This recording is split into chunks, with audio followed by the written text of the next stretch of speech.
Hello friends, welcome to my YouTube channel. आज के video में हम अस्तर वाले सूट की कटिंग करना सीखेंगे। सूट मैं आपको दिखा देती हूँ किस तरीके का आया। 4 मीटर फैब्रिक नहीं है, लहंगे का फैब्रिक अलग से आया है, कुर्ती कांसली का फैब्रिक भी अलग से है और मगजी का भी अलग से है। मगजी में भी अस्तर डालना होगा, कुर्ती कांसली में भी और लहंगे में भी। और ये हमने कॉटन का अस्तर लिया है, पूरा 6 मीटर अस्तर लगेगा मगजी में, सूट में अस्तर डालेंगे तो। देखिए लहंगे की जो कलिया है वो जुड़ी हुई है, 8 कलियों का लहंगा आया है और साथ में 2 मीटर फैब्रिक आया है कुर्ती और कांसली के लिए, और मगजी का फैब्रिक भी अलग से आया है। तो हम सबसे पहले अस्तर पर कुर्ती की कटिंग करेंगे। तो देखिए कॉटन के अस्तर का पन्ना कम आता है तो इसमें कुर्ती की चौड़ाई होती नहीं है। तो हमें क्या करना है, कुर्ती डबल निकालनी पड़ती है। जितने भी आपके कुर्ती की लंबाई है उसमें आधा इंच प्लस करिए। जैसे कि 27 है तो 27.5 इंच पर हमें कपड़े को फोल्ड करना है। ठीक है, वापस से नाप लीजिएगा। जो भी आपके कुर्ती की लेंथ हो उसमें सिर्फ आधा इंच प्लस करना है, क्योंकि नीचे की साइड मगजी आ जाती है, सिलाई में सिर्फ ऊपर में ही जाता है। एक्स्ट्रा फैब्रिक हम अलग कर देंगे। अब हमें कपड़े को पूरा सीधा करना है और किनारे की तरफ से वापस से डबल फोल्ड कर लेना है। ठीक है, कपड़े को बराबर करेंगे और फिर कुर्ती की चौड़ाई निकालेंगे। अब देखिए जो भी आपके चेस्ट का साइज हो उसका आधा करना है। तो यहाँ पर 36 इंच का आधा होगा 18 इंच, उसमें हम 3 इंच प्लस कर देंगे, यानी कि 18, 19, 20 और 21। ठीक है, तो हम कपड़े की जो चौड़ाई है वो 21 इंच लेंगे। जो भी आपके चेस्ट का साइज हो उसका आधा कीजिए और उसमें 3 इंच प्लस कर दीजिए। अस्तर वाली है तो हम थोड़ा ज़्यादा मार्जिन लेना पड़ता है इसमें। ठीक है, अब इस कपड़े को वापस से सीधा करना है कुर्ती की कटिंग के लिए, और इस तरीके से जैसे मैंने वीडियो में दिखाया है इसे वापस से डबल फोल्ड करना है। फिर चारों कोनों को मिला लीजिए और कुर्ती के लिए कपड़े को फोल्ड कर दीजिए। जो बंद साइड है वो दूसरी तरफ रहेगी और जो बंद साइड है वो अपनी तरफ रखनी है और जो खुली साइड है वो दूसरी तरफ रखनी है। कपड़ा सब जगह से बराबर कर लीजिएगा, कहीं से भी छोटा बड़ा नहीं रहना चाहिए, इस बात का आपको ध्यान रखना है। ठीक है, अब हमें गले की कटिंग करनी है। तो गले की लंबाई हम रख रहे हैं यहाँ पर लगभग 10 इंच।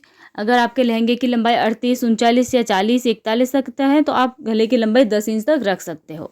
और चेस्ट के हिसाब से हम गले की चौड़ाई लेंगे लगभग 4 इंच। 4 इंच से थोड़ी सी कम लेनी है। यहाँ से ऊपर 2.5 इंच पर निशान लगाना है गोलाई के लिए। यहाँ से भी चौड़ाई जितनी नीचे से ली है और ऊपर से लगभग 1.5 इंच। अब इन पॉइंट्स को हम मिला देंगे और यहाँ पर हल्की सी गोलाई दे देनी है। यहाँ पर हल्की सी गोलाई दे दीजिए कुछ इस तरीके से। ठीक है, अब यहाँ कोने से नीचे भी हमें 1 इंच पर निशान लगाना है, यहाँ तक हमें गोलाई देनी है। कोना बिल्कुल भी नहीं बनाना है, जैसे गले का शेप रहता है उस हिसाब से हमें इसे डिजाइन कर देना है। अब इसकी कटिंग कर लीजिए। सीना 36 इंच के हिसाब से मैं आपको बता रही हूँ, 35-36 तक आप इस तरीके से नाप कटिंग कर सकते हो। फ्रंट नेक की कटिंग हो जाए उसके बाद कुर्ती के बैक पार्ट पर भी आधा इंच पर हल्की सी कटिंग कर दीजिएगा। नेक की ज़्यादा नहीं करनी है, बस आधा इंच तक ही, और एक सेंटर मार्क बना दीजिएगा। ठीक है, अब हमें शोल्डर्स की चौड़ाई का निशान लगाना है।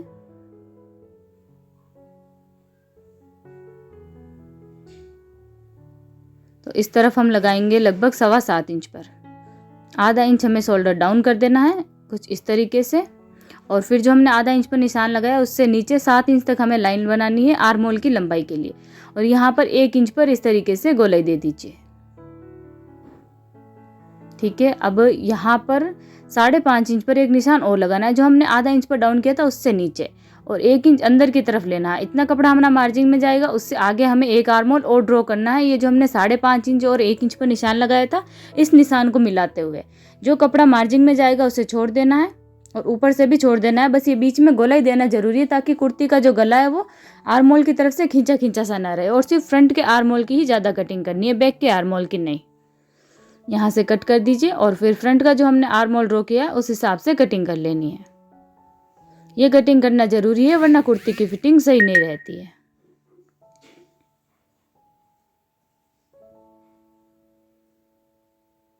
बस यहाँ तक, जहाँ मार्जिन तक कपड़ा जाएगा उससे आगे कट नहीं करना है। अब कुर्ती के साइड के चाक का निशान लगा देना है। कुर्ती की लंबाई के हिसाब से लगाते हैं, तो यहाँ पर हम लगाएंगे लगभग 9 इंच पर, 8.5 या 9 इंच पर, और आधा इंच अंदर की तरफ लेते हुए नीचे की तरफ स्ट्रेट कट कर देना है। ठीक है, कुर्ती की कटिंग तो हो गई है। अब हमें ऊपर वाला फैब्रिक अच्छे से बिछाना है जो कुर्ती और कांसली का अलग से दे रखा है, और उसके ऊपर हमें अस्तर के बैक पार्ट को रखना है। कुर्ती का जो हमने अस्तर कट किया उसके बैक पार्ट को रखना है, और चारों तरफ लगभग आधा आधा इंच कपड़ा एक्स्ट्रा रखते हुए इसे कट कर देना है। एकदम बराबर ना कट करें, क्योंकि अगर हम जब इसकी स्टिचिंग करते हैं तो इधर उधर सरक भी जाता है, तो छोटा बड़ा हो सकता है, कम ना पड़े, इसीलिए हम थोड़ा कपड़ा एक्स्ट्रा रखते हैं।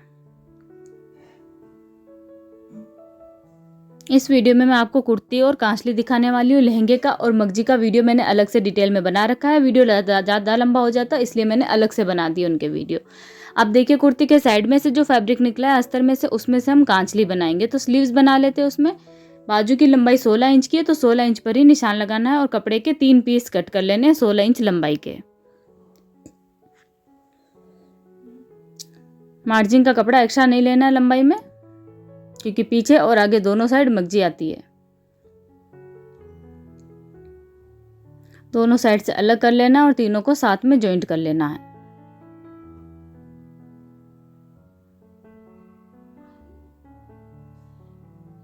ठीक है, इस तरीके से लंबा रखते हुए स्टिचिंग कर लेंगे। उसके बाद हम स्लीव्स की चौड़ाई लेंगे लगभग 15 इंच की। तो एक्स्ट्रा फैब्रिक अगर हो तो उसे कट कर देना है, और दूसरी साइड से भी अलग करके कटिंग कर लेना है। देखिए तीनों पार्ट्स को हमें लंबाई में जोड़ना है। अब हम खराके की कटिंग करेंगे। तो चौड़ाई साइड से हमें निशान लगाना होगा।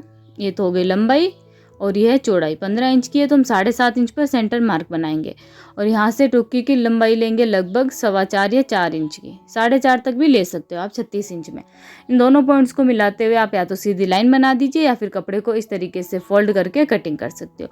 जो हमने निशान लगाया उससे थोड़ा आगे तक कटिंग करोगे तो कांसली का जो गला है वो थोड़ा लंबा बनेगा, उससे बराबर करोगे तो भी चलेगा।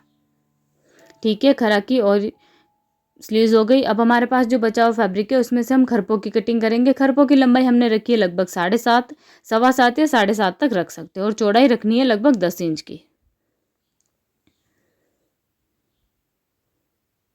ठीक है, इसे भी अलग करके साइड में रख देते हैं। अब हमें आड़ की और टुक्की की कटिंग करनी है। तो हमारे पास जो बचा हुआ फैब्रिक है, अब इसमें से हम आड़ की कटिंग करेंगे। आड़ रखेंगे लगभग 4.5 इंच तक आप रख सकते हो, और चेस्ट का साइज कम है तो 4.25 भी रख सकते हो, 4.5 सही रहेगा।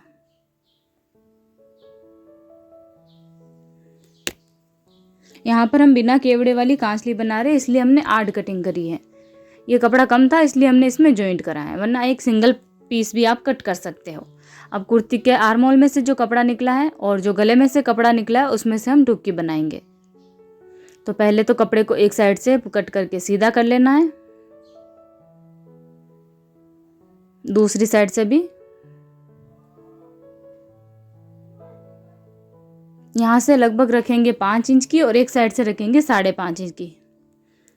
वैसे तो दोनों साइड से टुक्की बराबर रखते हैं, लेकिन हमें जो कांचली है वो थोड़ी सी ऊपर की साइड चाहिए, तो हम गले की तरफ से इसे थोड़ी छोटी बना देंगे और साइड में से थोड़ी बड़ी बना देंगे। तो यहाँ से लगभग 5 इंच की, और इस तरफ से 5.5 इंच की करनी है। थोड़ी सी बड़ी है तो हम इसे और कट कर देंगे और इसका शेप सही कर देंगे। अब देखिए आर्म होल में से जो फैब्रिक निकलता है ना, उसमें को हम बीच में से जॉइंट करके एक टुक्की उसी में से बना लेंगे। यहाँ से कट करके जॉइंट करके एक नाप टुक्की और कट कर लेंगे। ठीक है, अब हम अस्तर तो हमने पूरा कटिंग कर लिया। अब ऊपर वाले फैब्रिक की पूरी कटिंग कर लेते हैं। इसमें भी हमें बराबर बिल्कुल भी कट नहीं करना है, थोड़ा थोड़ा फैब्रिक आप एक्स्ट्रा रखिएगा सब जगह। चाहे अस्तर वाला आप कोई सा भी सूट बनाओ, ऊपर वाला फैब्रिक और अस्तर हमेशा थोड़ा सा अलग अलग नाप का कट करना है, बड़ा कट करना है ऊपर वाला फैब्रिक, एकदम फिक्स नाप का कटिंग ना करें। साइड में से जो कपड़ा निकलता है स्लीव्स के, उसमें से खरपे बना लेने हैं, और बाकी बचे हुए फैब्रिक में से हम चीन बना लेंगे, आड़ बना लेंगे और टुक्की बना लेंगे। एक टुक्की तो कुर्ती के गले में से बन जाएगी और एक तो आर्मोल में से ही बन जाएगी। अगर ना हो कपड़ा तो आप इसमें से कट कर सकते हो। पूरा सूट रेडी होने के बाद मैं आपको दिखा देती हूँ किस तरीके का दिखेगा। ये देखिए लहंगे में भी हमने अस्तर ऐड किया है इसमें, और मगजी में भी अस्तर ऐड किया है। कहीं से भी अस्तर जो खुला हुआ नहीं है, सभी कलियों के साथ में हमने अटैच किया है। और कुर्ती कांचली में भी आपको बताइए हमने अस्तर डाला है। अगर आप इस तरीके का सूट खरीद रहे हो या बनवा रहे हो जिसमें अस्तर की ज़रूरत हो, तो आप मगजी में भी डलवाएगा अस्तर, लहंगे में भी और कुर्ती और कांचली में भी। वरना हम इतना महंगा सूट लेके अस्तर नहीं डलवाएंगे तो इसका जो लुक है वो पूरा बिगड़ जाता है। आपको ये वीडियो कैसा लगा मैं कमेंट करके ज़रूर बताइएगा, और वीडियो को लाइक ज़रूर कीजिएगा।